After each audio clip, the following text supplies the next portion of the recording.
ठीक है, शिवकांत जैसा तो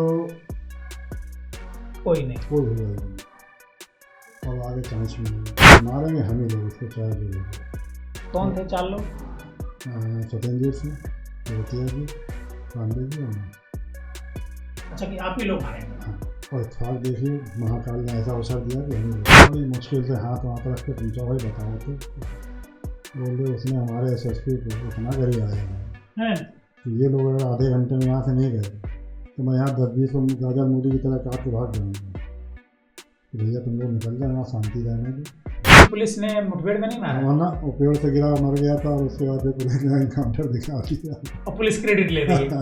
खाने पीने लगा था और ड्रेस वैसी सेक्स गोलियाँ चरित्र भी, तो वो किसी भी घर में एडजस्ट नहीं हो पाता। वो जिस घर में जाता था वहीं क्षेत्र इंदिरापुरम में डेवलप हो रही थी इसमें। हाँ। खाली डिवाइडर बने हुए थे, इसमें वो बड़ी महामूल वहाँ पर कोई भागने की जगह नहीं थी। लड़कियों का बड़ा शौकीन था सुना। उसके कमरे से उस समय का नाम भी नहीं सुना, वो भी याद था लोगों ने। हाँ।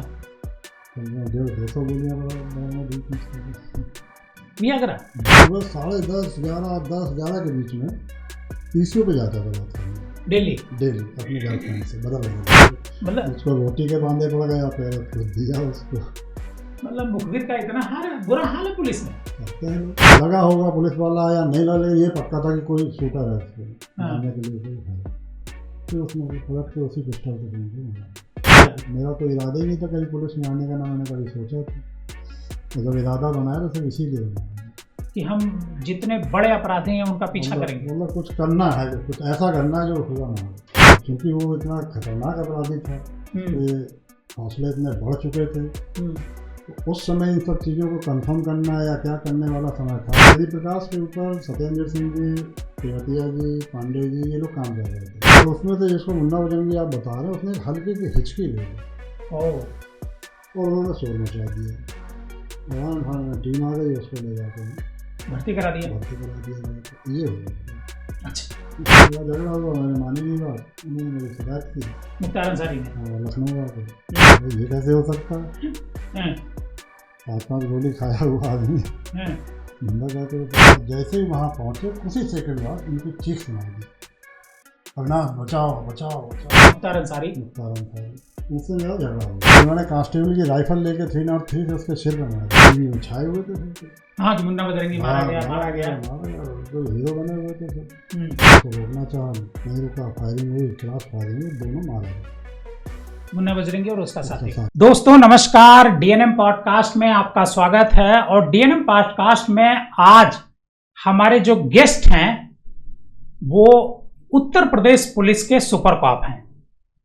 उन्हें गुरुजी के नाम से भी जाना जाता है और इंस्पेक्टर अविनाश मिश्रा के नाम से वो ज़्यादा चर्चित हैं। वैसे वो CEO होकर के रिटायर हुए हैं और उनके नाम पर एक वेब सीरीज भी बनी है, जियो ने बनाई, इंस्पेक्टर अविनाश, जो खूब चर्चित हुई थी। आज हम उनसे समझने की कोशिश करेंगे श्री प्रकाश से लेकर के बड़े बड़े अपराधियों के बारे में, आतंकवादियों के बारे में, कैसे उन्होंने इनकाउंटर किया। अविनाश जी के बारे में बताया जाता है कि इन्होंने 100 से ज्यादा इनकाउंटर किए और जब पुलिस की नौकरी इन्होंने शुरू की तो पहला इनकाउंटर नौकरी शुरू करते ही किया। अविनाश जी आपका बहुत बहुत स्वागत है DNM पॉडकास्ट में। और अविनाश जी हमारे मित्र भी हैं, चूंकि मैं क्राइम रिपोर्टर था तो ये इंस्पेक्टर थे उसमें STF में, तो अक्सर हम लोग की STF और ATS में चर्चा होती रहती थी, लेकिन आज ये हमारे पॉडकास्ट पे हैं। अविनाश जी, जब आप ने नौकरी शुरू की सब इंस्पेक्टर की, पुलिस में भर्ती हुए, तो सुनते भर्ती होते ही आपने पहला इनकाउंटर कर दिया? नहीं, भर्ती होते हुए नहीं, अंडर ट्रेनिंग के बाद मेरी पहली पोस्टिंग मेरठ में थाना दिल्ली गेट पे हुई जी। और कुछ महीने गुजारने के बाद ही एक इन्फॉर्मेशन मिली और उस इन्फॉर्मेशन पे जब मुठभेड़ हुई तो मेरठ में परतापुर बाईपास एक जगह है, वहाँ पर 3 बदमाश एक साथ मारे गए। तो वो घटना भी बड़ी विचित्र रही, जिससे पुलिस की नौकरी में और जीवन में बहुत कुछ सीखने को मिला था। वो मेरा पहला इनकाउंटर था। क्या अजीब क्या थी घटना? अजीब घटना ये थी कि मुखबिर ने बिल्कुल कंफर्म सूचना दी थी। उस सूचना के तहत हम लोगों ने रैकी की। रैकी करने के बाद मुठभेड़ हुई, गोलियां चली, तीनों बदमाश खेत में थोड़े थोड़े फासले पे मारे गए। और सारा जो पुलिस की प्रक्रिया होती है, इंजरी नोट होना, फोटोग्राफ होना, लोगों को आसपास के लोगों से पहचान कराना, ये वो सारा सब कुछ चल रहा था। तो आप जानते हैं, आप क्राइम रिपोर्टर हैं, कि इनकाउंटर की डेड बॉडी का पंचायतनामा मजिस्ट्रेट करते हैं। हाँ। तो रात बहुत हो चुकी थी, तो मजिस्ट्रेट महोदय ने बोला कि मैं सुबह कर दूंगा, अब रात बहुत हो चुकी है। तो हम लोगों ने कहा ठीक है, हमारे सीनियर भी थे साथ में। तो क्योंकि देर रात हो रही थी तो सारा फोर्स पब्लिक सब जा चुकी थी और हम ही लोग वहाँ बचे हुए थे, क्योंकि हमारा काम था तो हम लोग वो डेड बॉडियों की देखभाल भी करनी थी। काफ़ी देर बाद हमारे जो सीनियर हैं वो थोड़ा चैन स्मोकर थे, तो बोले कि यार ना आओ जरा टहलते हैं। मैंने नहीं सर आप टहलो, हम यहीं रहेंगे, हम यहीं बैठे हुए हैं। तो वो सामने कच्चा रास्ता था, उस रास्ते पर अपना सिगरेट पीते हुए आगे गए। आगे उनके दिमाग में क्या आया कि वो उस खेत की तरफ चले गए जहाँ डेड बॉडियाँ पड़ी थी। पहली डेड बॉडी के पास वो खड़े होकर अपना सिगरेट पी, फिर दूसरी वाली के पास पहुँचे टहलते हुए। तो हल्की हल्की चांदनी रोशनी थी, दिख रहा था कि वो कर क्या रहा है। फिर वो तीसरी डेड बॉडी के पास पहुँचे और जैसे ही वहाँ पहुँचे कुछ ही सेकंड बाद उनकी चीख सुनाई दी, अविनाश बचाओ बचाओ बचाओ। तो एकदम भाग के गए हम लोग। तो जाके जो विश्वा जी सीन देखा, तो एक सेकंड को तो मतलब डरने वाला सीन था, कुछ समझ भी नहीं आया कि ये हो क्या रहा है। एक बदमाश जो 5 घंटे से मरा हुआ पड़ा है, वो कैसे उनकी पिस्टल छीन लेगा, कैसे उनकी बेल्ट पकड़ के उनके फायर कर रहा होगा। हाँ, ये कैसे संभव है। लेकिन सामने दिख रहा था कि वो छीन रहा था, छीन चुका था वो, पिस्टल उसके हाथ में थी, बेल्ट एक हाथ से बेल्ट पकड़े हुए था। ये तो आप शुक्र मनाइए कि उसमें लोड नहीं थी उस समय, सारे कार्टेज खाली हो चुके थे, उन्होंने दोबारा लोड नहीं की थी। मैंने अपने रिवॉल्वर से उसको एक गोली मारी, उसने फिर भी नहीं छोड़ा। फिर मैंने कांस्टेबल की राइफल लेके 303 से उसके सिर पर मारी, तब उसने छोड़ा। तो वो जो तजुर्बा है वो मुझे पूरी जिंदगी में बहुत कुछ सिखा गया। तो वो मेरा पहला एनकाउंटर था। एक एनकाउंटर मुन्ना बजरंगी के साथ भी आपने किया था, जिसमें वो जिंदा बच गया था। एक एनकाउंटर आपने मुन्ना बजरंगी का भी किया था, कुछ इसी तरह का, उसमें भी कुछ हुआ था कि वो जिंदा बच गया था और इतना शातिर अपराधी था, मुख्तार अंसारी गैंग का, मुझे लगता है बड़ा शूटर था वो। हाँ, अच्छा नाम था उसमें और अच्छा इनाम भी था उसमें। वो हुआ जो कि उसकी लोकेशन मिली दिल्ली। तो हम लोगों की एक स्टेट की टीम, सत्येंद्र सिंह जी, तेवतिया जी, मैं दिल्ली गए और दिल्ली स्पेशल सेल से कोऑर्डिनेट किया और उसका नंबर डायवर्जन पे लगा हुआ था, हम लोग सुन रहे थे। तो सूचना मिली कि वो फला हाईवे से अपने दोस्त के साथ आ रहा है। हम लोगों ने रास्ते में बैरियर लगा के उसको रोकना चाहा, नहीं रुका, फायरिंग हुई, क्रॉस फायरिंग हुई, दोनों मारे गए, मुन्ना बजरंगी और उसका साथी दोनों मारे गए दिल्ली में। क्योंकि हाईवे का मसला था, तो ये हुआ कि इनकी डेड बॉडी तुरंत यहाँ से हटाओ। हाँ, नहीं तो भीड़ हो सकती थी, जाएगी, तमाशा हो सकता है। तो मैं और तेवतिया जी दोनों की डेड बॉडी लेके हॉस्पिटल गए और हॉस्पिटल में मोर्चरी में उसको रखवा के और चौकीदार से ताला लगवा के कि भाई अब इसका पोस्टमार्टम होगा, जब भी डॉक्टर साहब आएंगे तो आ जाएंगे हम लोग।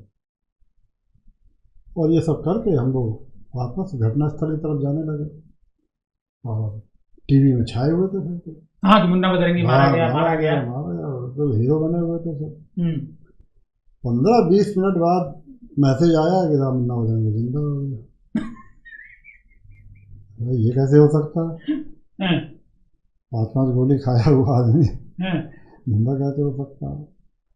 और इधर हम लोगों को सूचना आई, उधर मीडिया में विलेन हो गए हम लोग, कि जिसको मारा उस जिंदा बचा। बड़े स्टेप की बुराई, भाग के पहुँचे तो देखा वो तो मोर्चरी में दूसरा बदमाश था पड़ा हुआ था, और मुन्ना भाई वार्ड में उनके बोतल लगी हुई थी, उनको इलाज हो रहा है। इलाज हो रहा था। वापस आए, उसको ढूंढा चौकीदार को, चौकीदार मिल गया। पूछा भाई क्या तमाशा है? तो उसने बताया कि साहब आप लोग जैसे ही गए वैसे ही 2 रेजिडेंट डॉक्टर जो नए आते हैं वो आए और उन्होंने पूछा ये डेड बॉडी कैसी है? तो मैंने बोला पुलिस एनकाउंटर की है। तो बोले हमको दिखाओ। मैंने पहले मना किया लेकिन वो ज़्यादा उन्होंने किया, तो मैंने कहा चलो देख लो। अच्छा, तो उन्होंने देखना शुरू किया, उसको उलटना पुलटना, KLPD जो भी वो करना चाहते थे, क्या समझना चाहते थे मुझे नहीं पता है।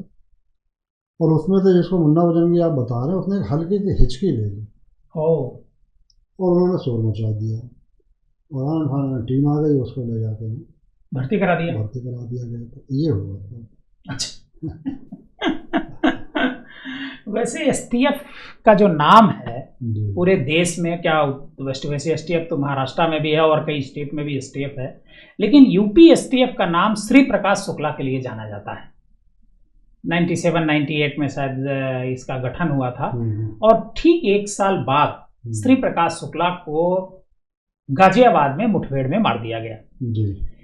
उस मुठभेड़ के दौरान एक बात आई थी कि कल्याण सिंह जो उस समय के मुख्यमंत्री थे, उनकी सुपारी उसने ली है। तो ये बात कहां तक सच है कि कल्याण सिंह की भी सुपारी उसने ली थी? फिर हम सूर्य प्रकाश पर आगे आएंगे। देखिए, अब तो ये बात बहुत लोगों ने बोल दी है, आ भी गई है कि वो डाइवर्ट की गई थी, वो था किसी और के लिए। अच्छा, तो वो डाइवर्ट किया गया था माननीय कल्याण सिंह को। अच्छा, और चूंकि वो इतना खतरनाक अपराधी था, हौसले इतने बढ़ चुके थे, तो उस समय इन सब चीज़ों को कंफर्म करना या क्या करने वाला समय था नहीं। STF बनी नहीं थी, कुछ हुआ नहीं था, वैसे ही चल रहा था। तो वो मसला दूसरा ही था। मसला दूसरा था, मतलब कल्याण सिंह की सुपारी नहीं ली थी? नहीं, वैसे रियल में नहीं ली थी उसने, वो किसी और का था। किसी और का था। वो बात आई गई चली गई। जब STF बनी उससे पहले भी क्या आप श्री प्रकाश शुक्ला के लिए काम कर रहे थे? नहीं, दरअसल हुआ क्या था, इसकी थोड़ी सी लंबी कहानी है। मैं पनिशमेंट पोस्टिंग में मऊ गया था। मऊ में मेरा वहाँ के बाहुबली, नाम जान ही रहे हैं, मुख्तार अंसारी, उससे मेरा झगड़ा हो गया। वो झगड़ा क्या था? क्राइम को लेके। आए दिन मेरा भी रहता था कि मुझे जहाँ नहीं रहना होता तो फिर मैं वहाँ पे बवाल करता हूँ। मुझे मालूम पड़े बाहुबली है, इनके शूटर, इनके यस लैब है, इस पर काम करो तो कुछ ना कुछ रिजल्ट आएगा। और वही हुआ फिर। तो मेरा झगड़ा हुआ, मैंने मानी नहीं बात, उन्होंने मेरी शिकायत की, मुख्तार अंसारी ने। हाँ, लखनऊ आके। तो लखनऊ में उस समय डॉक्टर कश्मीरा सिंह साहब DIG, बहुत पावरफुल, और वो मुझको पसंद भी बहुत है। ये मायावती सरकार की बात है। तो उन्होंने वहाँ फ़ोन किया SSP ऑफिस, बोले अविनाश वहाँ आपसे बात कर रहा हूँ। मैंने बात की, बोले तुम वहाँ क्या कर रहे हो? मैंने कहा मैं अपनी मर्जी से दौड़ा नहीं हूँ, भेजा गया हूँ तो यहाँ हूँ। बोला नहीं तुम लखनऊ आओ। मैंने मिलने नहीं, ट्रांसफ़र करना, 3 दिन में ट्रांसफ़र हुआ था। मैं लखनऊ आ गया। लखनऊ में मुझे उनका इधर चले जाओ उधर चले जाओ, पोस्टिंग का चार्ज ले लो। मैं कहीं नहीं जा रहा, आपके साथ ही रहूँगा। इधर श्री प्रकाश के ऊपर सत्येंद्र सिंह जी, तेवतिया जी, पांडे जी, ये लोग काम कर रहे थे अपने वो SP वेस्ट के ऑफिस से। और उसी समय जनपद की घटना हो गई। अच्छा, वो RK सिंह का मर्डर। हाँ, उनका जो घटना हुई, सब इंस्पेक्टर जो थे। हाँ, उस घटना के बाद डॉक्टर कश्मीरा सिंह बोले यार तुम इस टीम को ज्वाइन करो श्री प्रकाश। मैं जब तक श्री प्रकाश के बारे में कुछ जानता नहीं। फिर मैं श्री प्रकाश, मैंने कहा ठीक है सर, ये काम कुछ ठीक सा लग रहा है, इसमें जुड़ जाते हैं। तो मैं उस टीम के साथ जुड़ गया। उस टीम में तेवतिया जी थे, बेचारे नहीं रहे, बहुत बढ़िया अफसर। उनसे मैंने जब सुना श्री प्रकाश के बारे में तो फिर मैंने कहा नहीं, अब और कुछ करना ही नहीं है, इसी पर काम करना है।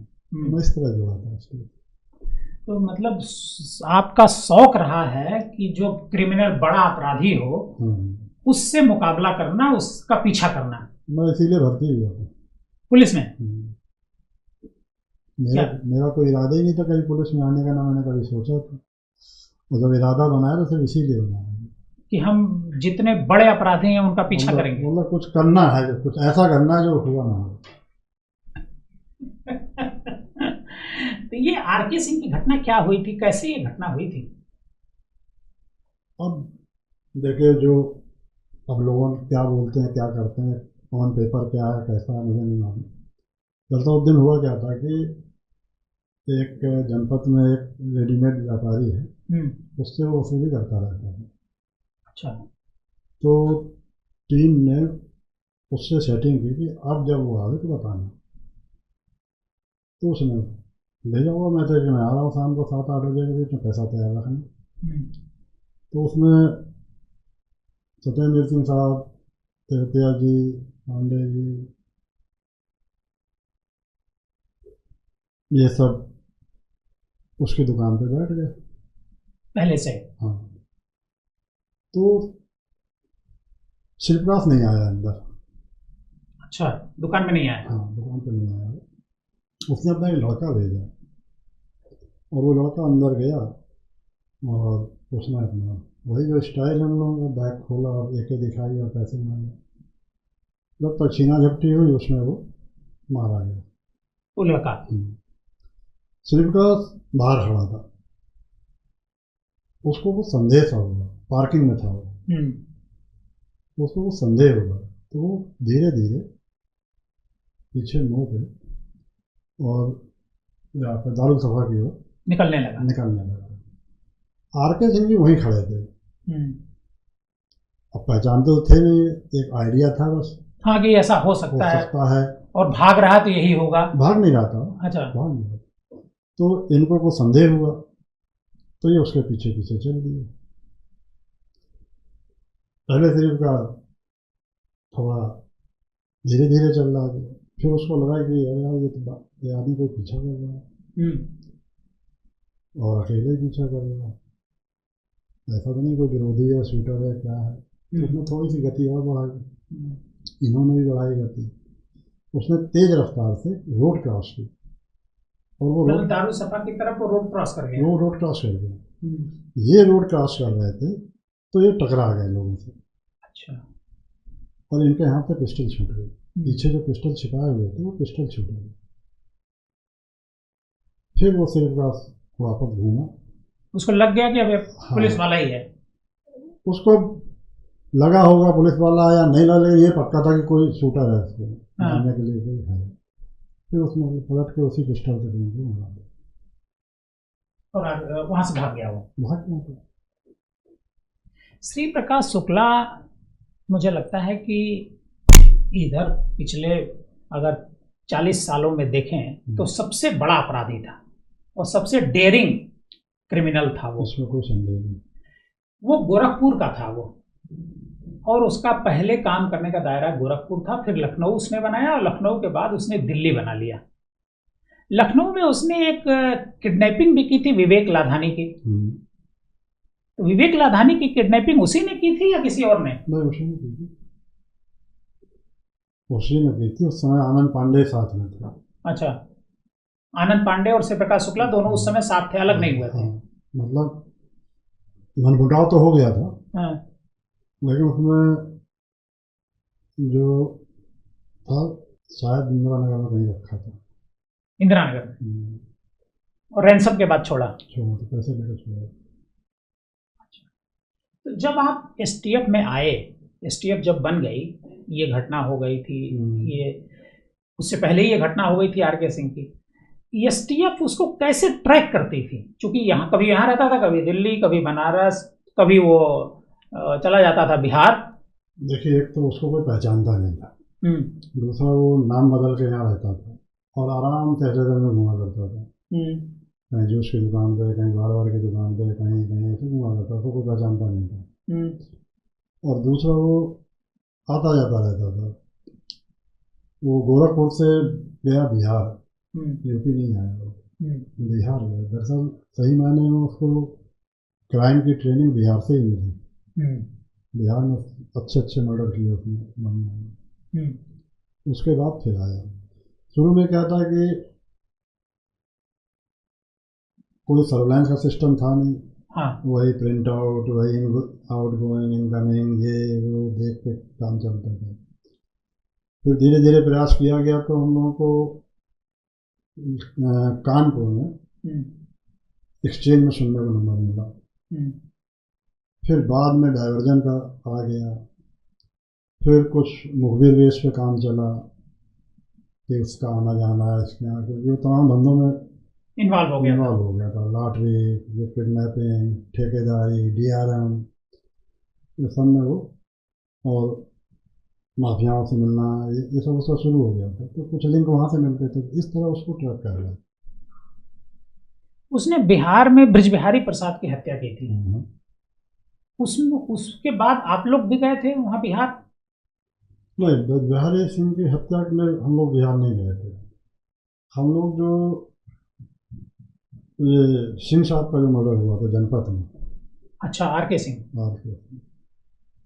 उसमें सूरज भान को अरेस्ट करने गए थे और वो पिस्टल वहाँ रिकवर भी हुई थी। सूरज भान मिला नहीं तो वो निकल गया। और श्री प्रकाश? श्री प्रकाश तो था ही। लेकिन सूरज भान को यूपी पुलिस कभी अरेस्ट नहीं कर पाई। दरअसल सूरज भान का यूपी में कोई ऐसा क्राइम था नहीं।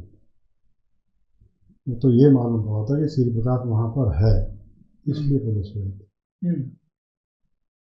तो जब कोई क्राइम नहीं है उसका यहाँ पर, तो क्या अरेस्ट करेगा इस मैटर में? तो ब्रिजबिहारी प्रसाद का मर्डर कैसे हुआ था? श्री प्रकाश ने कैसे किया था? हॉस्पिटल में किया था। वो हॉस्पिटल में भर्ती थे और सुबह मॉर्निंग वॉक करते थे। सुबह सुबह? तो वहीं मारा था। अच्छा। श्री प्रकाश शुक्ला जब मारा गया, 99 में मारा गया, तो उसको कैसे ट्रैक किया गया? देखिए, उसके जितने मोबाइल यूज करता था उसे सिम बदलता रहता था। वो सिम बदलता रहता था। पहले इतना वो नहीं था कि कुछ जो जरूरत की चीजें हैं पुलिस की, उसकी पब्लिसिटी की जाए। तो बदमाशों को सिर्फ इतना पता था कि सिम बदल लो, बस काम हो जाएगा। वो तो बाद में लोगों ने बताना शुरू कर दिया कि हमने IMEI रन कराई, हमने ये कराया, हमने वो कराया। तो लोग जानने लगे। उस समय ये नहीं था। तो सिम कितना ही बदलता था, पकड़ में आ जाता था। मोबाइल बदला तो बी पार्टी और ये उससे पकड़ में आ जाता था, क्योंकि अब सभी एक्सपर्ट हो गए। शुरू से ही वो पेपर वर्क कर रहे थे, तब तो इलेक्ट्रॉनिक सुविधा हो गई थी। तो ये मालूम, अच्छा, जितने मोबाइल नंबर थे वो सारे हम लोग सुनते थे। अच्छा। और गोरखपुर के जितने लैंडलाइन नंबर थे वो वहाँ के आईजी साहब सुनते थे, सिंह साहब, एसएन सिंह साहब। तो हम लोग उसने यहाँ लखनऊ के एक होटल व्यवसायी को से रैंसम फिर मांगा था पैसा। उससे मालूम पड़ा कि ये दिल्ली में है लोकेशन से। तो हम लोग दिल्ली गए, अरुण कुमार साहब, हम सत्येंद्र सिंह तेवतिया जी, पांडे जी, दिल्ली पहुंचे। दिल्ली जाके हम लोगों ने एक दूसरी टीम के साथ टाई अप किया है, स्पेशल सेल के साथ नहीं किया। अच्छा, दिल्ली पुलिस की? दिल्ली पुलिस की। अच्छा। तो उनसे करके और हम लोग नंबर सुनने लगे। वो उस समय सुबह 10:30, 10:11 के बीच में PCO पे जाता था बात करना। डेली अपनी गर्लफ्रेंड से बदल के। तो वो लैंडलाइन पे करता था वहाँ पे। वो नंबर सिंह साहब तुरंत PCO का नंबर और एड्रेस वो हम लोगों को अवेलेबल करा देते थे वहाँ दिल्ली में। और हम लोग निकल पड़ते थे PCO ढूंढने। होता क्या था कि कभी रेड लाइट, कभी ट्रैफिक, कभी कुछ। हाँ, जहाँ रहते थे वहां से PCO दूर होगा। हाँ, वहाँ पहुँचते थे वो निकल जाता था। ये करीब 5-6 दिन चला। फिर एक दिन अरुण कुमार साहब थोड़ा सा नाराज हो गए, बोले यार ये तो रोज का तमाशा हो गया। कि अब किस पीसीओ से करेगा ये नहीं पता, और उस पीसीओ पर जाओ निकल जाता है, और चलो फिर इसको लखनऊ में देखेंगे। तो मैंने रिक्वेस्ट किया ना, अरे नहीं सर, तो अपने अलग नेचर के ऑफिसर थे, पहले तो माने नहीं, फिर और टीम वालों ने कहा सर सुन लीजिए इसकी क्या कह रहा है। बोला अच्छा बताओ ना क्या। मैं सर मैं हमारे गुरु जी हैं उनसे बात कर लेता हूँ, फिर जैसा निर्णय होगा वो स्वीकार होगा। तो मैं गया, मैंने नीचे पीसीओ था, मैंने पीसीओ से बात की गुरु जी से अपने। मैंने गुरु जी ऐसा ऐसा है, पिछले 5-6-7 दिन हो रहे हैं और ये चल रहा है, और बॉस कह रहे हैं वापस चलो। तो उन्होंने कहा भैया ऐसा करो, आज रात और रुक जाओ, और कल हमको फ़ोन करना शाम को, और फिर निकल जाना। मैंने कहा ठीक। मैंने आके ऊपर बताया तो पहले तो हमको वहाँ सब नाराज हुए, ये क्या निकालते रहते हैं, निकाल रहा है तुमने। तो उनसे ये सब परिचित थे, पांडे जी भी, सत्येंद्र सिंह जी, तेवतिया जी, गुरु जी से। मैंने कहा आप लोग बोलो ना, सर को बताओ ना। बोले सर एक रात में क्या हो रहा है, इसकी बात मान ली। मैं चला अच्छा ठीक है, एक रात देख लेते हैं। अगले दिन जब वो पीसीओ पे गया और वो नंबर सिंह साहब ने भेजा, पीसीओ का और एड्रेस, पीसीओ का एड्रेस, तो एक हमारी दिल्ली टीम में सरदार जी थे, बोले यार ये पीछे तो मैंने देखा, चलिए फटाफट चल दिया। ना ट्रैफिक मिला, ना रेड लाइट मिली, कुछ नहीं मिला। और जब पीसीओ पे पहुंचे थे, गाड़ी में बैठ के निकल रहा था, तो शुरू हो गया पीछा वहीं से किया। तो फिर आगे जाके उसको आइडिया नहीं था या क्या था, इंद्र वो क्या नाम है गाजियाबाद में, इंद्रापुरम में डेवलप हो रही थी उस समय, खाली डिवाइडर बने हुए थे, उसमें वो गाड़ी वहाँ मूव थी, वहाँ फिर कोई भागने की जगह ही नहीं थी, गोली चली काम होगा। तो श्री प्रकाश को आप लोगों को कंफर्म था कि श्री प्रकाश यहीं इसी गाड़ी से जा रहा है? नहीं, हमारे साथ एक लड़का रहता था। अच्छा। जो श्री प्रकाश साथ बहुत चला था। अच्छा। तो वो एसटीएफ के साथ रहने लगा था, पकड़ा गया था तो अच्छे घर का लड़का था। अच्छा। हाँ। तो एसटीएफ के साथ जब पकड़ा गया तो एसटीएफ के काम करने लगा, एसटीएफ के साथ रहने लगा, क्योंकि उससे अच्छा कोई पहचान नहीं था। हाँ, क्योंकि पहचानना बड़ी मुश्किल था, क्योंकि श्री प्रकाश को कोई पहचानता नहीं था। अरे भाई एक बार हम लोग इसको नेपाल गए बुलाने, हम तेवतिया जी टीम, वो लड़का था साथ में, नेपाल में हमारा आमना सामना हो गया उससे, श्री प्रकाश से। कहाँ पे? वीरगंज में। हम अपन तो थे नहीं हमारे पास।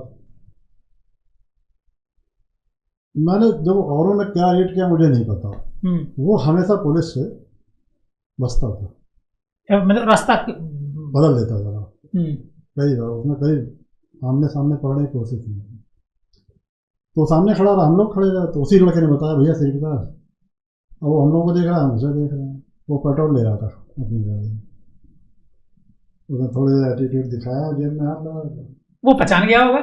वो पहचान गया था भाई, हम लोग के बारे में जानता ही होगा, और फिर उसको लड़के को तो पहचान ही गया था, तो उसके साथ रात दिन चलता था, बस एक मिनट भी नहीं हुआ होगा पूरा, आगे बढ़ गया। उसने अपनी गाड़ी में उसका पेट्रोल हो गया होगा, वो गाड़ी में बैठा देखता हुआ निकल गया, हम लोग निकल गए। श्री प्रकाश के बारे में कहा जाता है कि वो अपने दुश्मनों को छोड़ता नहीं था, तो ये जो लड़का आपके साथ था, इस घटना के बाद उस लड़के को देखा होगा, तो लड़के पर हमला नहीं किया? सिक्योरिटी में रहता था, एसटीएफ के साथ ही रहता था, मतलब एसटीएफ ने उसको केवल पहचानने के लिए रखा? हाँ, वो एसटीएफ के साथ ही रहता। जब ये श्री प्रकाश मर गया तो वो 18 साल मेरे साथ रहा, घर पे मेरे। अच्छा। बच्चे की तरह रहा, परिवार के सदस्य थे। अच्छा। तो पुलिस में देख क्या होता है कि काम निकला और फिर खत्म कर देते हैं लोग, तो मुझे खराब लगा था कि जिस आदमी की वजह से आज सब वाह कर रहे हैं, दुकानें चला रहे हैं, तो उसको कोई 2 रोटी खिलाने वाला नहीं है, तो जबकि वो घर से बहुत मजबूत है। लेकिन घर जाएगा तो उसको हो सकता है साथी हमला कर दें। मैंने उसको 18 साल घर पे रखा। तो सिर्फ एसटीएफ ने उसको कुछ दिया कि नहीं दिया, मतलब गवर्नमेंट ने या पुलिस ने? कोई कुछ नहीं देता, कुछ नहीं मिला उसको, मतलब उसको रोटी के बांधे पड़ गया, फिर कुछ दिया उसको। मतलब मुखबिर का इतना बुरा हाल है पुलिस में। करते हैं लोग, कुछ लोग अच्छे हैं, लोग रखते हैं। मैंने रखा तो 18 साल। ये बड़ी बात है कि आपने उसको 18 साल रखा, और अगर वो नहीं होता पहचान ही नहीं पाते पीसीओ पर। सवाल ही नहीं, पीसीओ पर तो उसी की वजह से पहचाना गया। सवाल ही नहीं कोई पहचान था। अच्छा, पहचान इसलिए भी नहीं सकता था कोई, मैंने देखा था उसको, और जब मैंने पीसीओ के बाहर उसको देखा मैं नहीं पहचान पाया, उसका हुलिया बदल गया था। अच्छा हाँ, आपने तो नेपाल में देखा था। उसका इतना हुलिया बदल गया था, उसका वेट बड़ा हैवी हो गया था, रंग सांवला हो गया था, उल्टी सीधी ड्रग्स लेने लगा था वो। तो क्या श्री प्रकाश ड्रग्स भी लेता था? सेक्स ड्रग्स लेता था। अच्छा, लड़कियों का बड़ा शौकीन था सुना। उसके कमरे से वो उस समय का नाम भी नहीं सुना वो व्याग्रा का लोगों ने। हाँ, 150-200 गोलियां बढ़ाना दी थी उसको व्याग्रा। तो ये लड़कियां क्या प्रोस्टिट्यूट बुलाता था या कोई, क्योंकि और लोग तो अब इतनी जानकारी तो नहीं है, लेकिन वो उसका गैंग से भी इसी वजह से टूटा था, चरित्र की वजह से।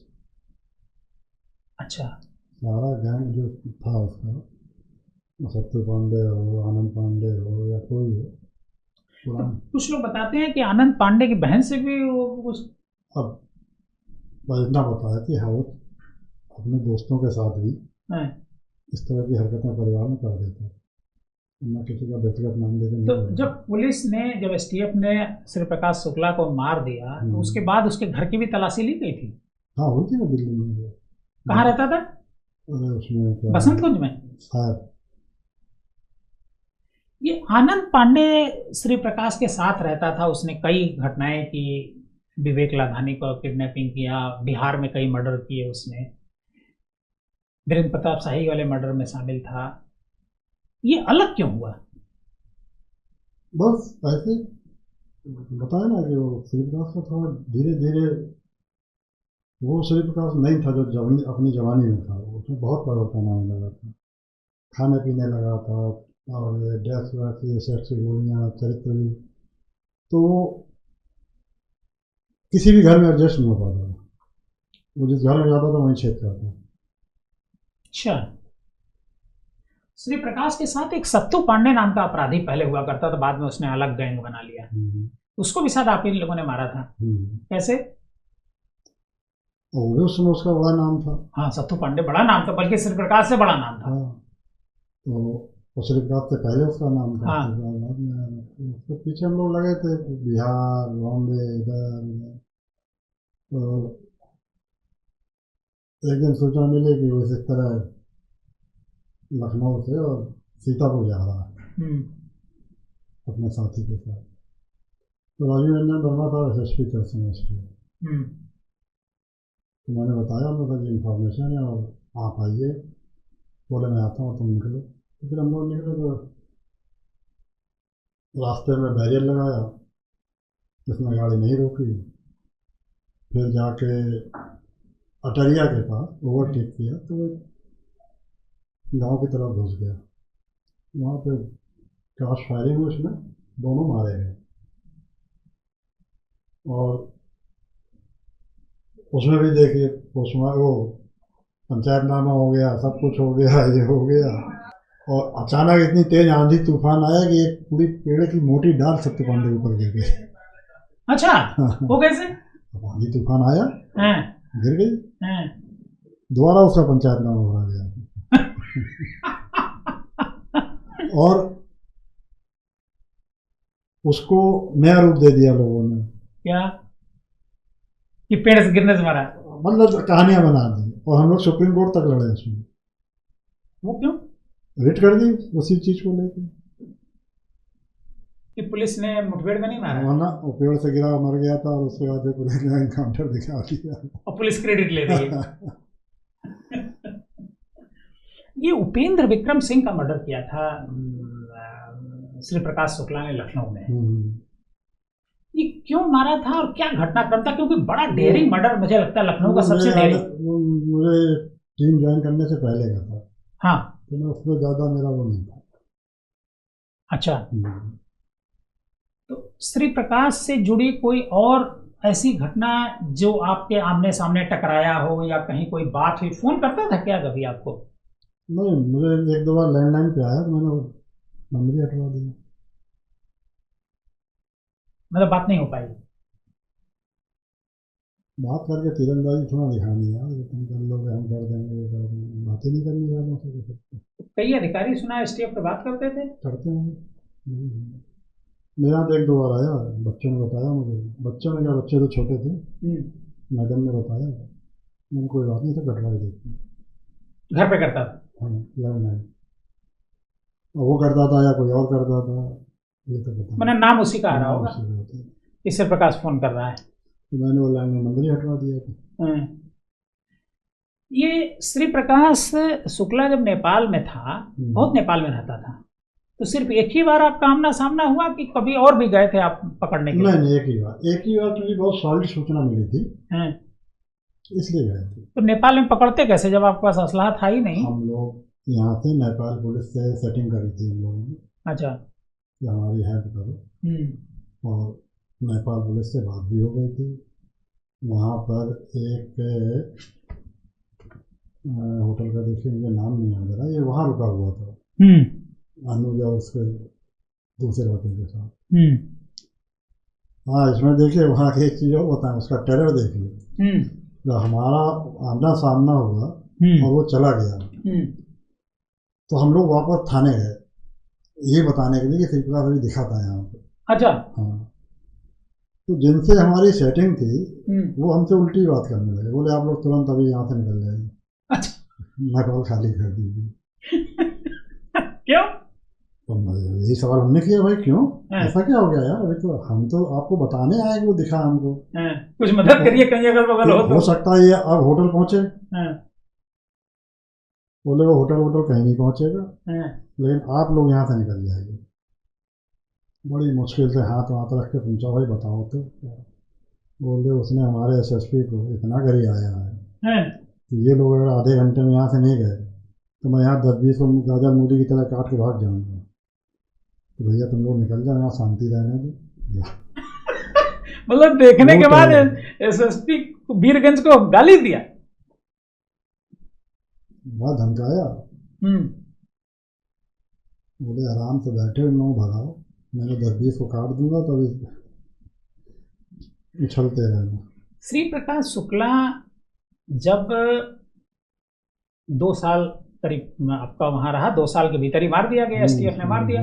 इन 2 सालों में कभी ऐसा नहीं लगा कि एसटीएफ के जो अफसर हैं या आप लोग हैं वो डर रहे हों कि चूंकि उस फोन करके धमकाता था?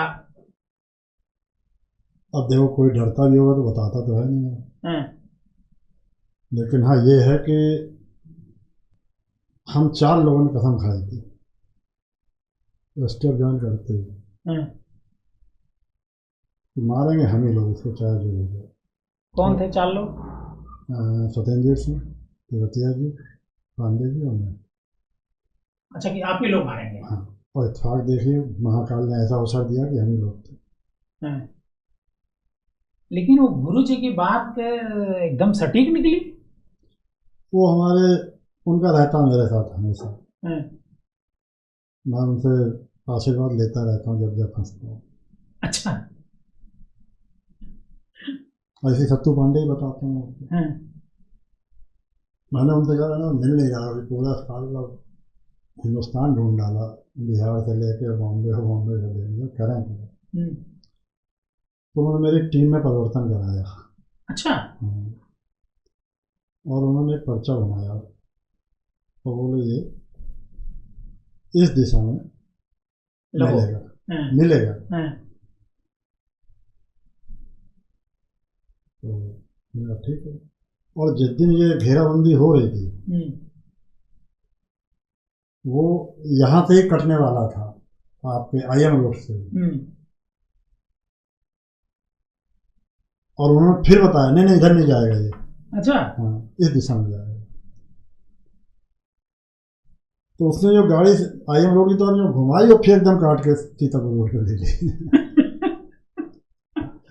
मतलब आध्यात्मिकता का भी बड़ा पुलिस के उसमें रोल है। मैं तो मुझे तो ऐसे मिले हुए हैं, मैं तो एक बार निवेदन जरूर करता हूँ, चाहे सफल हूँ या ना हो। तो आपने 100 इनकाउंटर किए, हम तो केवल श्री प्रकाश पर ही उलझ के रह गए जी। और सत्तू पांडे तक आए। श्री प्रकाश जैसा कोई इनकाउंटर जो कोई अपराधी न मिला हो, बड़ा टाइम लगाया हो? देखिए, श्री प्रकाश जैसा तो कोई नहीं, कोई हुआ ही नहीं, और आगे चांस भी नहीं अब तो नहीं है ना। वो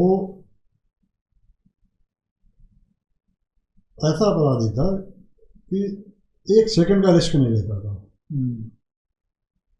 अगर उसको जरा सी आहट भी हो जाए, शक भी हो जाए, तो वो जगह छोड़ देता। और अपनी प्रॉपर्टी से कोई मोह नहीं करता था, सिर्फ वेपन और पैसा, दो चीजें उठा के रखता था। और टारगेट अपना पूरा करता था।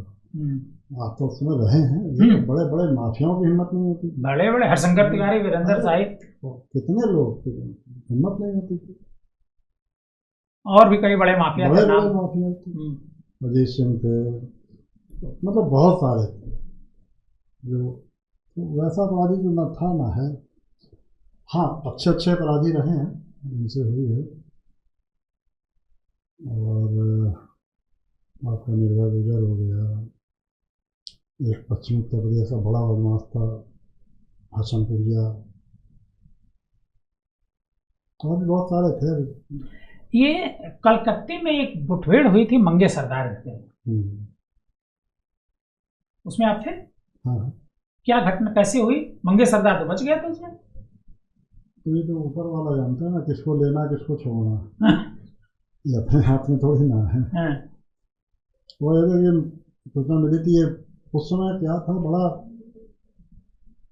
इस गैंग का टेरर था। वो 24 घंटे में फिरौती लेके पकड़ छूट जाती थी। दुबई सीधा हवाला से पैसा जाता था, बड़े बड़े लोगों की होती थी।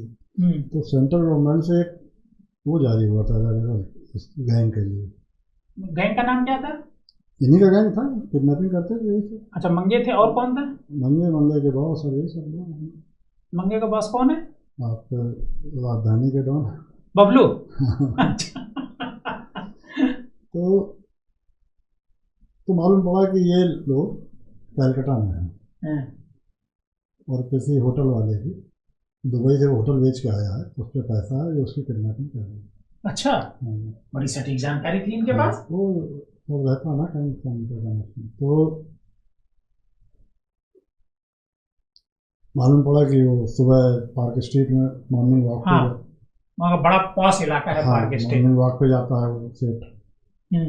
तो एक दिन इन्होंने वहाँ पे फील्डिंग लगा दी, और इनकी फील्डिंग हम लोगों ने लगा दी। अच्छा, आप लोगों को ये पता चल गया था पूरा? हाँ, फिर धीरे धीरे, शुरू में तो नहीं पता चल रहा था, लेकिन बाद में धीरे धीरे कुछ चीज़ें सर्विलांस में कुछ ऐसे होने लगा। तो उस दिन कोहरा बहुत था, मतलब 15-20 फीट का भी नहीं दिखता था। तो इन लोगों ने अपनी पार्क स्ट्रीट में गाड़ी लगाई, वहीं पार्किंग पे, वहीं पे हम लोगों ने लगा दी, डिस्टेंस पे इनकी गाड़ी दिखती रहे, बाकी तो कुछ दिख नहीं रहा था। और सत्येंद्र सिंह साहब थे, राजेश पांडे जी थे, मैं था, उमेश कुमार और एक त्रिपाठी इंस्पेक्टर थे, वो अर्चना पांडे के कमरे पे लगे थे, अर्चना शर्मा थे। अच्छा अच्छा अच्छा अच्छा। तो वही 5-10 मिनट हम लोग, टाटा सुमो थी हम लोगों का, उसमें बैठे रहे। तो एसबी सिंह साहब बोले, यार मैं जरा टहल के आता हूँ, देख के आता हूँ क्या है। तो जाइए सर, तो चले गए। वो 10 मिनट तक लौट के नहीं आया। तो फिर पांडे जी बोले, यार अविनाश मैं देख के आता हूँ, यार सर नहीं आए। मैंने देखा ये अब भी, ये भी चले गए, ये भी नहीं आए 10-15 मिनट तक।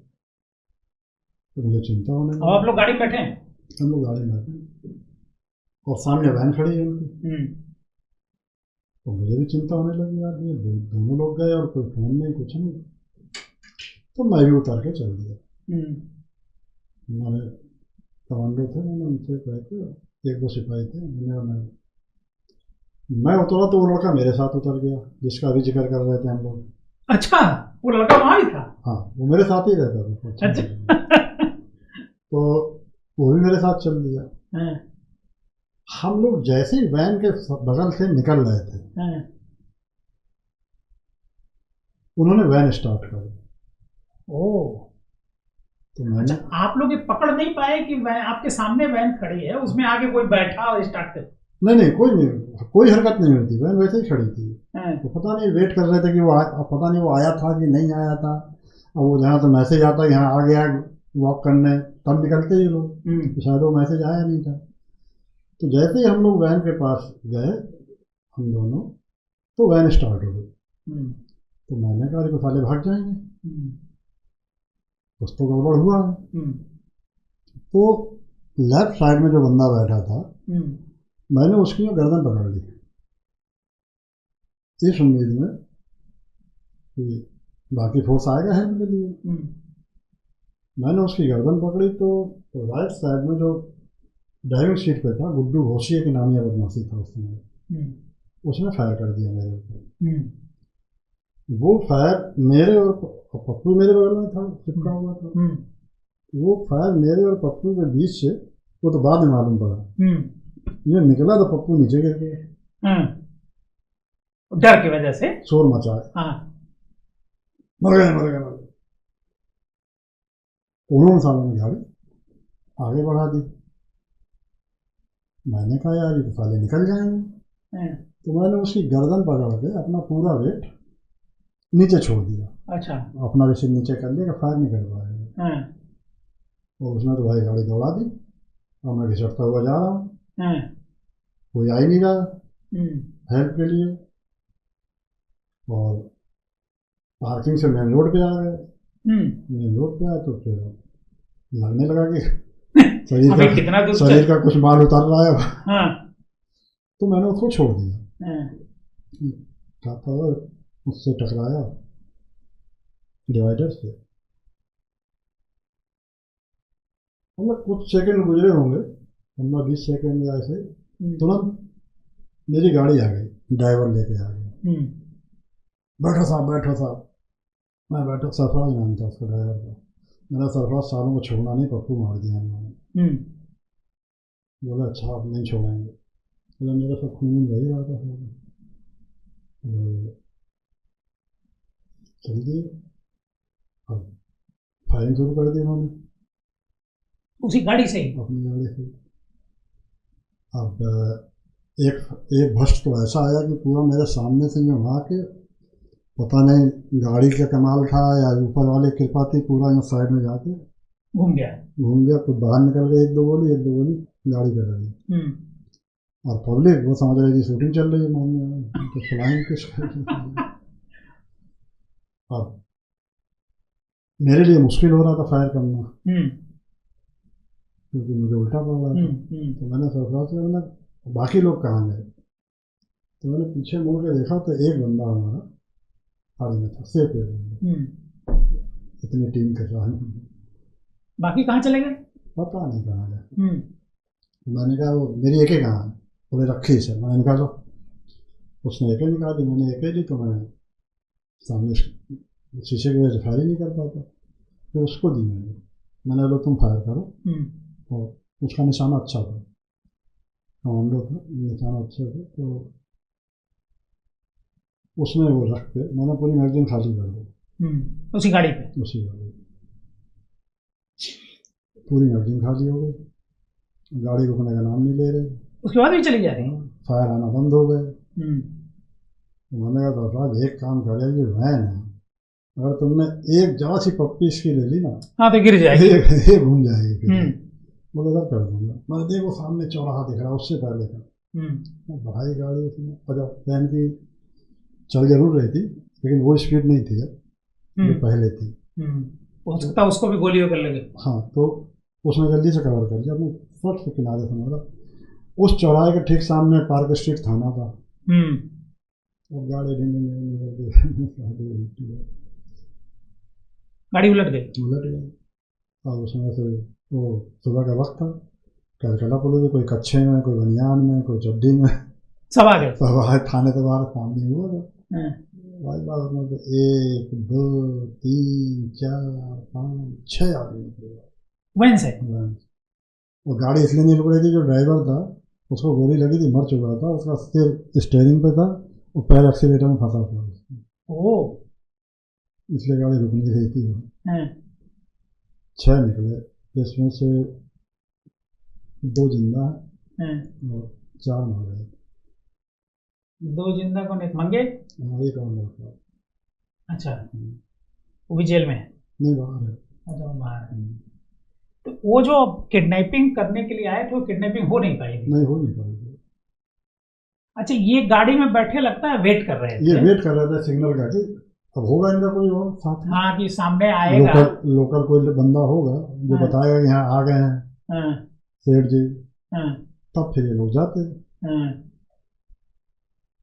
अब वो आया नहीं इसकी वजह से, तो वेट कर रहे थे। अच्छा, हुआ क्या, हाँ, वो गाड़ी क्यों स्टार्ट हुई, वो जो बंदे मरे उनको मैंने 15 दिन पहले इंटरोगेट किया था, उसमें से 2 लोगों को।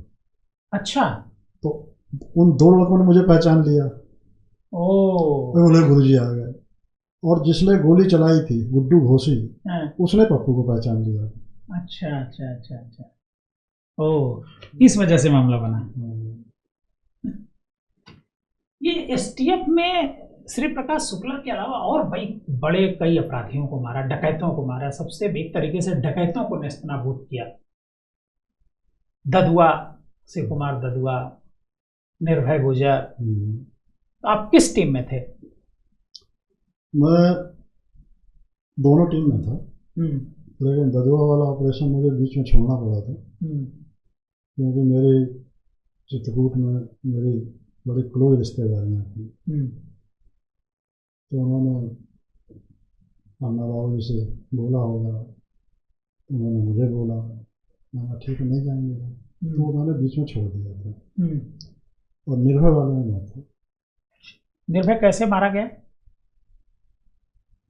निर्भय उस समय अखिल कुमार साहब एसपी थे, राजेश द्विवेदी जी थे, ऋषिकेश थे, अनिल सिंह थे, हम थे। तो हम लोगों की एक टीम जो थी, जो मुखबिर ने सूचना दी थी कि साहब वो इस समय वेपन के लिए परेशान है, खरीदने के लिए, निर्भय गुजर। और वो मीटिंग करना चाहता है। अच्छा, जो असलहा बेचने वाले लोग हैं। तो हम लोगों ने अपने ही टीम में से एक कांस्टेबल था इंद्रजीत, उसको व्यापारी बनाया। अच्छा, मतलब खरीदार, बेचने वाला। और उसको उसके साथ शामिल करा दिया। इतनी जल्दी कैसे शामिल करा दिया? वो बीच में था ना, खबरी। अच्छा, खबरी बीच में था। वो उसका विश्वसनीय था, उससे शामिल करा दिया। अच्छा, वहाँ पे क्या था कि बिहार में खोई रहती, खोई, हाँ, वो छोटी छोटी होती है, गहरी गहरी, बहुत गहरी रहती है। ऊपर से उसी में छिप जाते हैं। ऊपर से प्लेन दिखता है दूर से, जब तक आप नजदीक नहीं जाओ तो पता नहीं चलेगा। अब कई लोग गिर जाते हैं जाते जाते। नीचे बहुत गहरी रहती है, 25 फीट 30 फीट गहरी। तो उसने बताया था यहाँ पर कम से कम 10-12 है खोई। हाँ, 1-2 किलोमीटर की रेंज पे। सब पे जाना तो मुश्किल होगा, किसी एक पे बैठ जाएगी। 5 दिन 10 दिन 15 दिन सही। तो हम लोग ठीक, तो हम लोग यहाँ लखनऊ से खाना वाना खा के निकल जाते थे दिल्ली दिन में, और अंधेरा होते होते वहाँ पहुँचते थे, और हम लोग भी फिर उसी वेशभूषा में आ जाते थे। जलवन, इटावा डकैतों वाली उसी में आ जाते थे हम लोग। और जाके उसमें एक हम लोगों ने खोई ले रखी थी, उसी पर बैठ जाते थे, आड़ लेकर, उससे दूर थोड़ा। आड़ वहाँ टीले की रहती थी या झाड़ी झंकारों की रहती थी, तो रात रहती थी बहुत। और ये होते होते करीब 1 हफ्ता हो गया, कुछ हासिल नहीं होता था, जाते थे चले जाते थे। सोमवार का दिन था, शाम को भी खाना खा के जाते थे, क्योंकि रात में 1-2 बजे तक इंतजार करते थे, 2-2:30 बजे तक तो खा के जाते थे। सोमवार का दिन था और मैं सोमवार को व्रत रखता हूँ महादेव को। तो उस दिन पता नहीं मेरे मूड में क्या आया कि सब लोगों ने खाना खाया, बोले खाना खाओ। तो मैंने कहा आज मैं खाना जब भी खाऊंगा जब इसको साले को मार दूंगा, मैं अपना व्रत वहीं तोड़ूंगा, वहीं तहरीर करूंगा इसको। मैंने अपनी पूरी सब्जी पैक कराया, पानी की बोतल, साथ में दूसरी बोतल जिसका प्रसाद चढ़ाना था वो, एक ये वो सब पैक किया। और फिर वहाँ से पंडित नौटंकी ना करे यार, खा लो खाना। नहीं, तो बोला चल यार तेरी बात ही सही हो जाए। हम लोग गए तो जो वो सिपाही था जिसको आपने व्यापारी बनाया, मैंने उसको ट्रेनिंग दे रखी थी कि अगर मौका आएगा तो तुम्हें करना क्या है। वो ट्रेनिंग ये थी कि जिस दिन तुम इस खोई पे आओगे उस दिन तुमको अपने हाथ से टॉर्च ऐसी छोड़नी है, नीचे गिरानी है कि रोशनी सीधी ऊपर जाए, ताकि सिग्नल इंडिकेटर मिल जाए। हाँ, उस दिन वही हुआ। तो वो पहले डेली जाता था मिलने? हाँ, शाम को वो खबरी ले जाता था उसको। हथियार उसने खरीदा? बात चल रही थी अभी तो। अच्छा, अभी बात चल रही थी। हाँ। और रहता कहाँ था ये निर्भय गुर्जर? वहीं रहता जंगल में। अच्छा, इटावा के अरे क्या नाम है हमारा था इसको, मुझे नाम नहीं याद आ रहा। हाँ। तो वही हुआ, जैसे ही उसकी टॉर्च ऊपर को हुई मैं भागा सबसे पहले। आप लोग खोई में थे सब? नहीं, हम लोग छिपे हुए थे, खोई तो नीचे होती है, हम लोग पहाड़ में छिपे हुए, थोड़ा सा टीले किया, झाड़ी वाड़ी उसमें, तो उसमें सबसे पहले मैं भागा।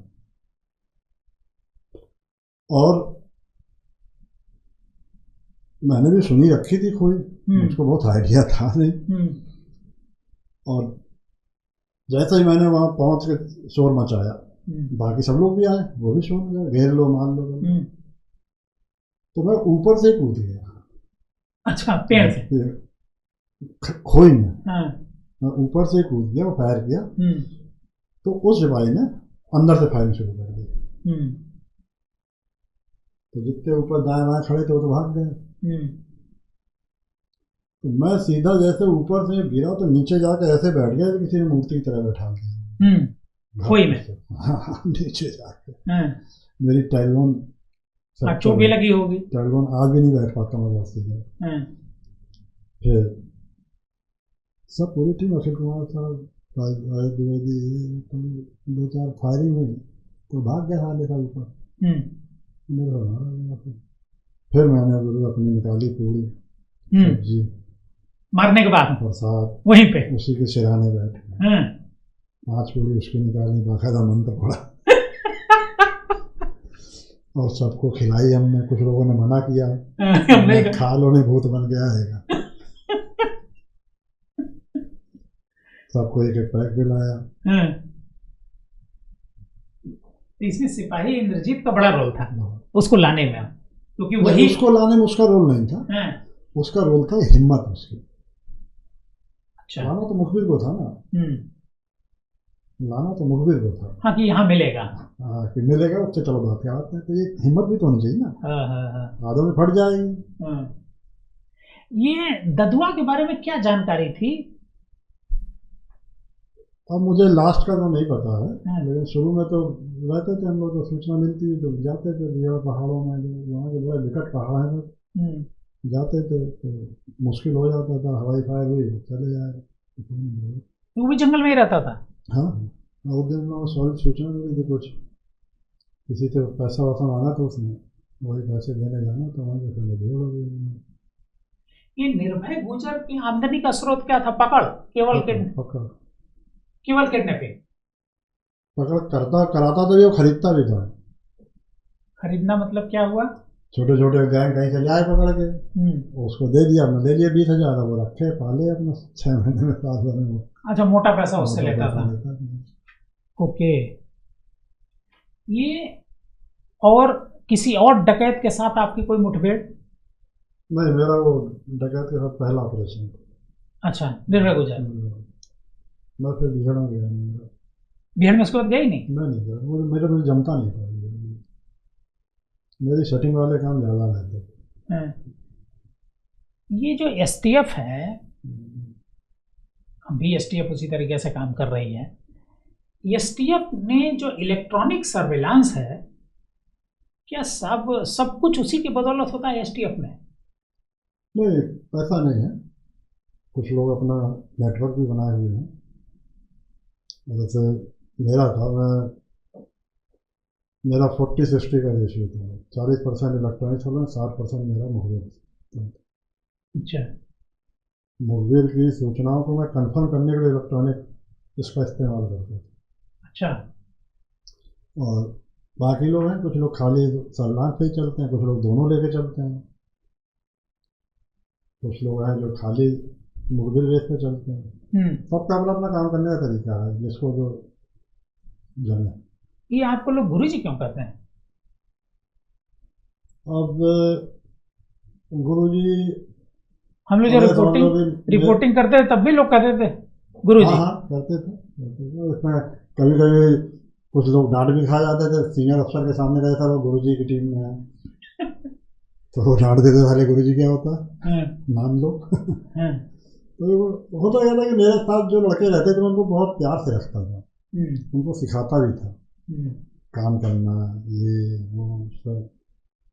तो गुरुजी वहाँ से चलने लगा। फिर नए नए लोग आने लगे तो गुरुजी चलने लगा। फिर मैं बाहर जाने लगा, जैसे किसी ऑपरेशन बॉम्बे गया, दिल्ली गया, कहीं गया वहाँ, तो वहाँ की टीम वाले कभी बोले, मैंने गुरुजी ने बताया ऐसे ही होगा, इसके अलावा और कुछ नहीं होगा। लेकिन उनका नहीं, इसको इस तरह कर लेते हैं। बोले ना, गुरुजी ने ऐसे ही बताया। तो वहाँ चलने लगा गुरुजी। तो गुरुजी चलते इतना फेमस हो गया वो कि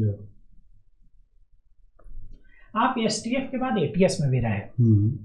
एटीएस तो इसीलिए यूपी में बनी थी कि टेररिज्म, मतलब जो आतंकवादी हैं उनको पकड़ने के लिए, और ये जो फेक करेंसी और इसको पकड़ने के लिए। इस पर आपने क्या काम किया? बहुत काम किया, और इतना काम किया। जब मैं पहुंचा था तब आईजी थे हमारे ये डीजी साहब। अच्छा, हाँ, राजीव कृष्णा साहब पहले शायद वही थे। हाँ, और उसके बाद फिर उनके साथ काम किया। फिर वहाँ राजीव सब्बरवाल साहब भी एसएसपी थे, उनके साथ काम किया, वो लंबा काम किया उनके साथ। मैंने एसटीएफ में भी काम किया। तो आप ये देखिए, अब क्या काम किया ये तो बहुत बताना मुश्किल होगा, लेकिन आप ये देखिए 2008-9 के बाद से आपको फेक करेंसी कहीं नजर नहीं आएगी। जीरो हो गई थी। ये फेक करेंसी का कहाँ से आती थी? पाकिस्तान।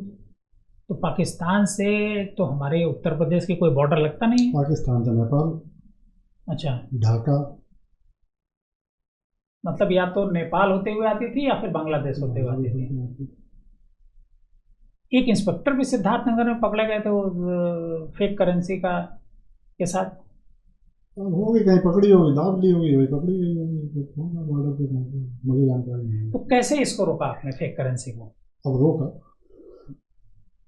कुछ को पकड़ा, कुछ को मतलब रोकी, फेक करेंसी रुकी, टेरर रुका। आप बताइए कोई घटना 2008-9 के बाद से? नहीं, कोई टेररिस्ट तो ऐसा पकड़ा नहीं गया। पकड़ा भी गया जैसे? और तो मुझे नाम तो नहीं आ रहे हैं, पकड़े भी गए हैं जो पाकिस्तान के रहे हों। हाँ, पाकिस्तान में मैंने पकड़ा था। उसको आईएसआई ने पूरा ट्रेंड करके भेजा था कि तुमको बॉर्डर पार करके यूपी में इधर आजमगढ़ साइड तरफ रहना है, वहीं शादी करके वहीं तुम्हें बस जाना है। तो टेरर की मॉडस ऑपरेंडी क्या होती थी, मतलब किस तरीके से कि बस जाओ, बस करके फिर ये काम नहीं, वो तो अलग था। टेरर का तो ये है कि भाई आप माइंड वॉश करके, लोग कई तरीके के जो इंडियन हैं उनका तो ये कि माइंड वॉश कर दिया, किसी के साथ कोई घटना हो गई उसको बदला लेने के लिए कुछ ऐसा कर करा के, और फिर एक बार वो ट्रेनिंग के लिए चले जाते थे पाकिस्तान, तो फिर वहाँ से तो फिर बिल्कुल ट्रेन होके आते थे। यहाँ के कुछ लोगों का परिवर्तन अगर करना भी चाहे तो ब्लैकमेल होते थे, पुलिस को बता देंगे, ये कर देंगे, ये कर देंगे, तो वो इसी तरह फंसते थे बेचारे। अच्छा। हाँ, कुछ बदले के लिए फंस जाते थे, किसी को माइंड वॉश कर दिया, किसी को धर्म का, मतलब अलग अलग तरीके जो जिस तरह फंस जाए। वो ऐसा है जो कांटा डाल दिया, जिस तरह का चारा लगाया उस तरह की मछली फंस गई, तो उसको उस तरह यूज किया। एटीएस में रहते हुए भी कुछ एनकाउंटर हुए? मेरा एटीएस में इंटरनेशनल खेल में, अब इंटरनेशनल तो सबसे बड़ा अपराधी दाऊद बताया जाता है। हाँ, दाऊद इब्राहिम से कभी? क्यों नहीं, वही अपनी कहानियाँ अलग हैं। बहुत जल्दी आपको मेरी एक किताब मिलेगी, उसमें सब कुछ मिलेगा। नहीं, किताब तो मिलेगी, वो तो बात की बात है, आप वेब सीरीज भी नहीं बना रहे हो तो सब मिलेगी ही मिलेगी। लेकिन दाऊद इब्राहिम जो है उत्तर प्रदेश या देश में कैसे इंटरनेशनली लोगों को, मतलब उसका हस्तक्षेप यहाँ क्या है? देखिए मैं बताता हूँ, इस सीरीज बनने का कारण बताता हूँ, उसमें आपका जवाब भी मिल जाएगा। अच्छा। बॉम्बे में किस तरह ये लोग छाए हुए थे, हाँ। बताने की जरूरत है। और आप क्राइम रिपोर्टर रहे हैं तो आपको ये भी पता होगा कि जितने शूटर वेपन सब यूपी से जाते हैं, बम्बई में भी यूपी से ही जाते हैं, इसमें भी कोई संदेह नहीं। तो मुझको ये बोला गया था कि ऐसा ट्राई करो कि अंडरवर्ल्ड यूपी में ना घुस पाए। अच्छा। तो मेरा इस सिलसिले में बॉम्बे बहुत जाना होता था, महीने में 4 बार।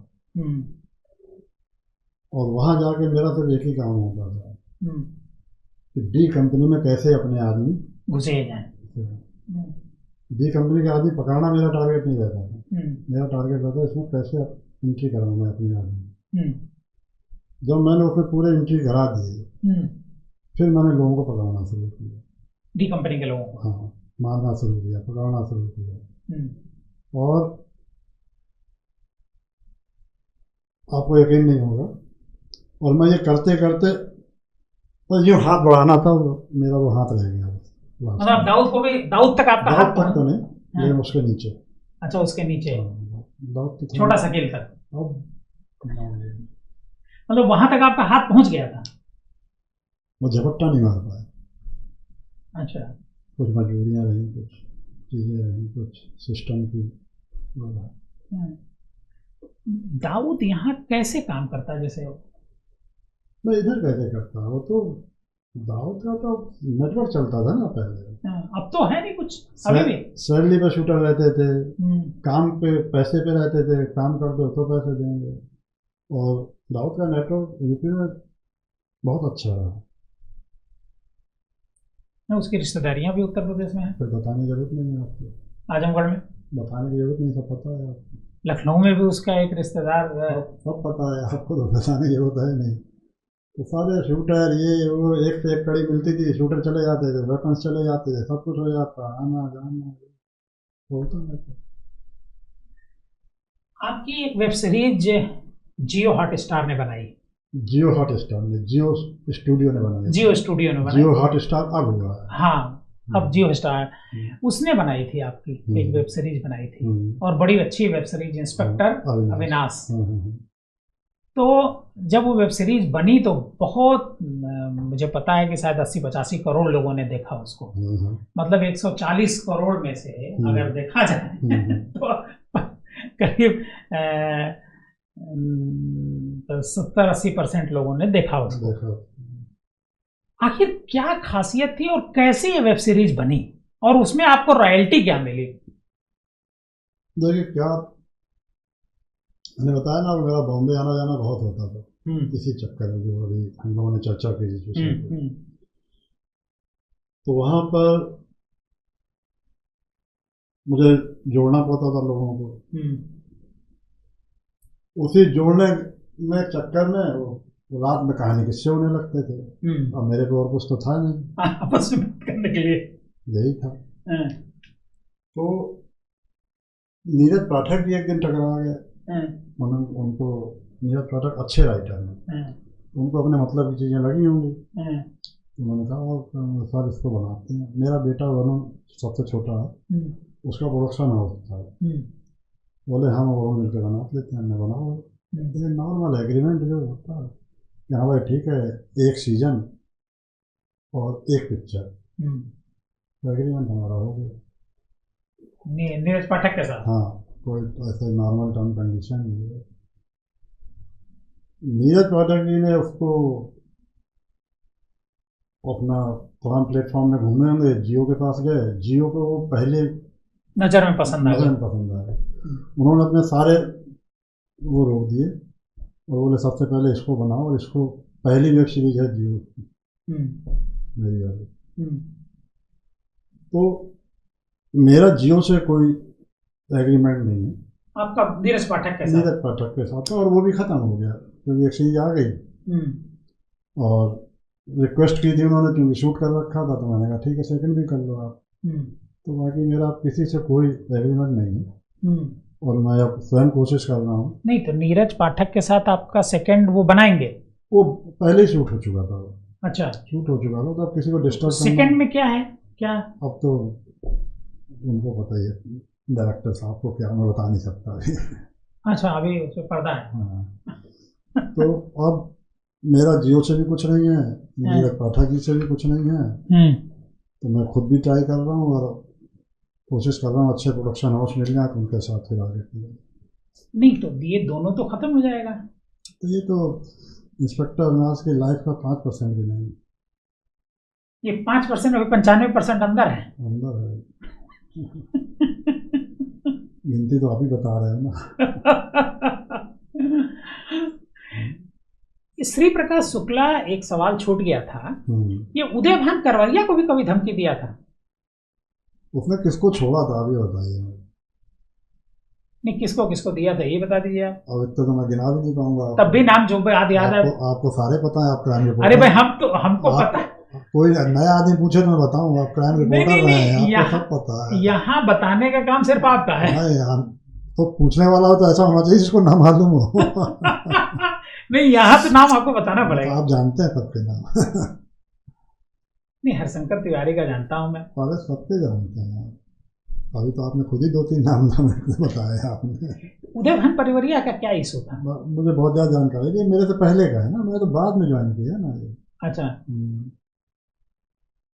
तो मैं बहुत कहानी किस्सों में नहीं पढ़ता हूँ, किसके साथ क्या है क्या नहीं, मुझे सिर्फ मछली की आँख दिखती है, किससे क्या लफड़ा है, किससे क्या है, ये सियासी मसलों में मैं नहीं पढ़ता।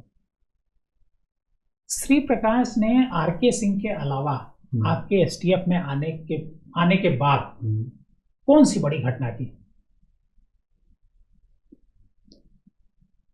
एसटीएफ में आने के बाद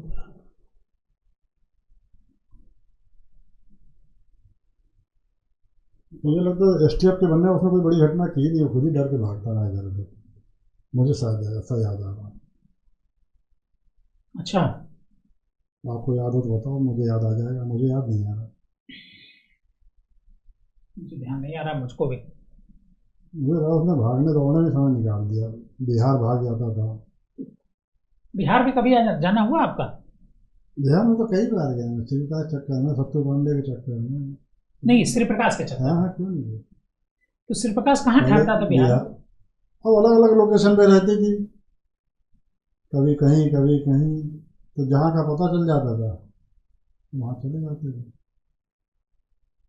कोई सफलता लगती नहीं थी। राजन तिवारी और श्री प्रकाश शुक्ला